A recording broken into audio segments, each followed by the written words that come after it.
Monsieur le Président, mes chers collègues, Monsieur le Président, vous nous présentez le dernier budget de votre mandat. Comme je l'avais indiqué lors du débat d'orientation budgétaire, il s'agit d'un budget d'affichage, d'un budget de campagne électorale qui a vocation à donner des signes, moins d'être réellement exécuté. La première chose qui frappe lorsqu'on lit ce budget, c'est qu'on se demande s'il y a eu une crise, comme vous le dites. Par ailleurs, au cours de cette année 2020, chaque ligne, chaque chapitre consiste en réalité à reconduire le même budget que celui de décembre, voté en décembre 2019. Les budgets économiques au sens large, incluant le tourisme, l'agriculture, mais aussi la recherche, devraient pourtant, si la région avait vraiment voté un plan de relance d'1 milliard d'euros, le traduire. Nada.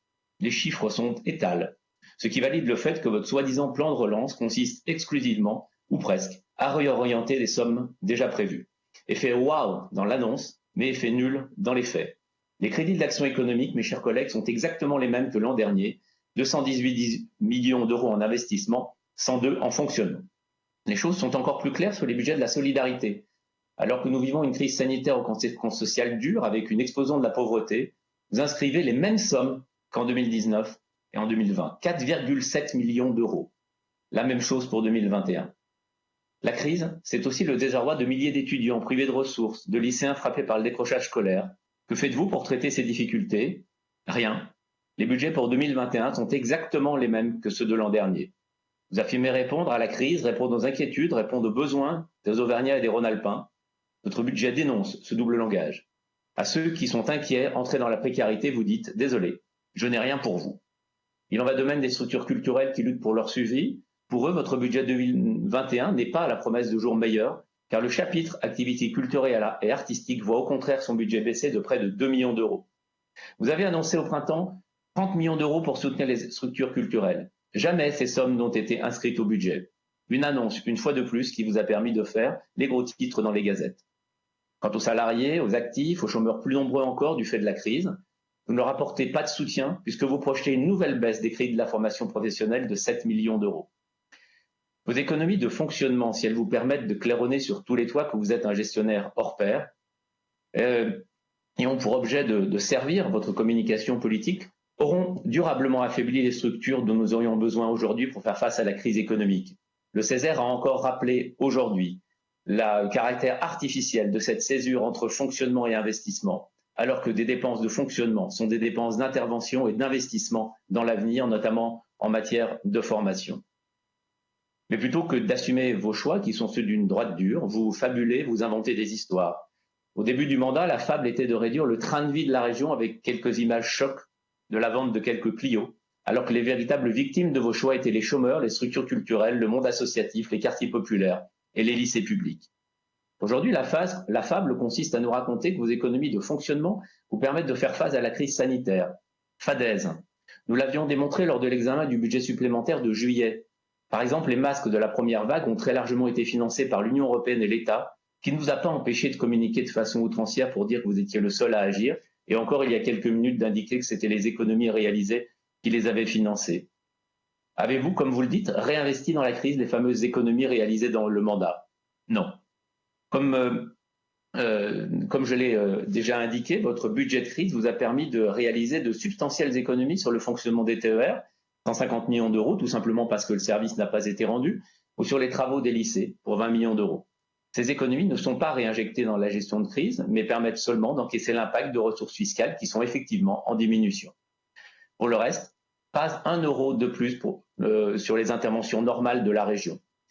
En investissement, le seul budget en progression en 2021, ce sont les fonds européens, à plus 34 millions d'euros, qui ne sont pas du ressort direct de la région, même si elle les gère, alors même que les recettes réelles d'investissement progressent de plus de 43 millions d'euros.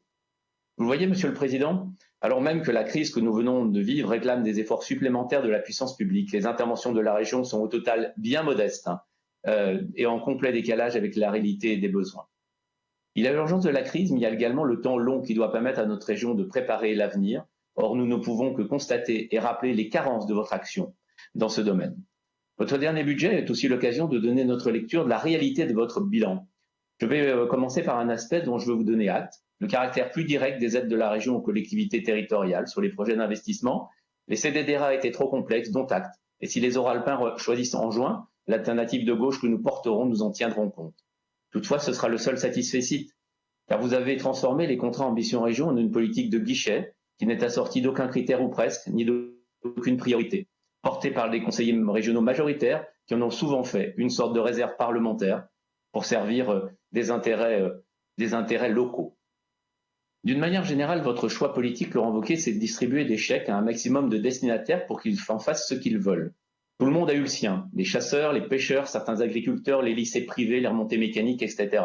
Tout le monde? Ah non, j'oubliais tous ceux qui, selon vous, peuvent vous servir en retour. Parce que les habitants des quartiers populaires, les familles modestes, les bénévoles des associations caritatives n'ont eu que des miettes.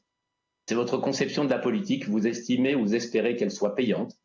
Nous misons sur l'intelligence des citoyens, car en réalité, vous n'avez jamais porté une vision d'intérêt collectif, d'intérêt général pour notre région encore en construction. Je demande encore une fois, où sont les projets majeurs que vous aurez légués à ceux, vous ou d'autres, qui vous succéderont? Ils sont nulle part. Votre terme à vous, c'est le terme de votre mandat. Le nôtre, c'est aussi le temps long, le fait de prendre des décisions qui n'auront d'impact qu'après nous. Pour terminer, je veux interpeller votre manière de faire vivre le débat démocratique. Le débat implique des réponses sur les sujets portés. Or, vous fuyez systématiquement ces débats, nos amendements sont rejetés sans un mot d'explication dès que vous êtes gêné aux entournures. Je prendrai 3 exemples. Le Lyon-Saint-Étienne, que comptez-vous réellement faire pour améliorer la desserte entre les 2 métropoles? Vous ne répondez jamais. Vous continuez de vous accrocher à la chimère d'un projet d'un autre temps avec l'A45. 131 millions d'euros sont gelés pour une autoroute qui est abandonnée.